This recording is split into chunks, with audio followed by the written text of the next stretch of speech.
السلام عليكم ورحمة الله وبركاته. با هەواڵێکی خۆشتان پێ بدەم بە ئیزنی پەروەردگار مامۆستاسۆرانی تەوحیدی لەم چەند ڕۆژەیە ئازادەکرێ ئینشاءالله. ئەگەر ئەمڕۆ بەیانی ئازاد نەکرێ مقدر نەبێ ئەم یەکشەمەیە یەکجاری لە زیندانێتە دەرەوە ئازادەکرێ و بە کەسوکاری ڕاگەیاندووە الحەمدولله هەزار جار الحەمدولله. بەداخەوە من زۆر جار مەجبورم هەواڵی ناخۆشتان پێ بدەم دەربارەی مسلمانان هەم لە زۆنی زەرد و هەم لە زۆنی سەوز، بەڵام جارجارە هەواڵی خۆشەیە الحەمدولله کە بەڕاستی مامۆستاسۆرانی تەوحیدی بوو لەو قوربانیانەی کە پارتی زوڵمیان لێ کرد چەندەها ساڵە گرتوویانە 15 ساڵیان دا بەسەریا و ئەو مسلمانانەی کە لەگەڵ ئەوی شاگیران و مسلمانانی تریش بەتایبەتی مسلمانی کوردستان زۆر بێنازن، چی لە زۆنی زەرد چی لە زۆنی سەوز، خۆ کەس ناوێت لەسەریان بێتە جواب.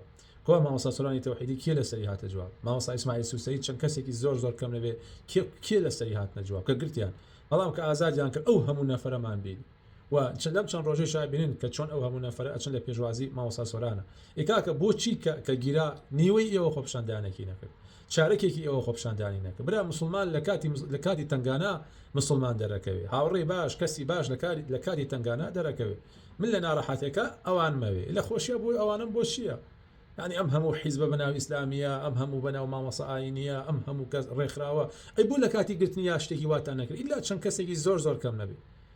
بەرحاڵ بە ڤیدۆگە زۆر درێژ نەکەمەوە. مامۆستاسۆرانی تەوحیدی قسەی کردووە لەگەڵ کەسوکاری بەڕێزیا و پێیوتونکەوە بە ئیزنی پەروەردگار ئەم یەکشەمەیە ئازاد دەکرێ و خێمەشتی شەڵدەن دیارە کۆمەڵی مسلمانی زۆر سەردانیە کە نەرۆک مامۆستا ئیسماعیل سوسەیی و دوعاش بکەن الله تعالی هەر زیندانێکەیە لە زیندانەکانی پارتی وەکێتیە ئەو مسلمانە بەڕێزانە ئەو گەنجە بەڕێزانە الله تعالی ئازادیان کە الله تعالی بە کەسوکاریان شاد کاتەوە یا ڕەبی.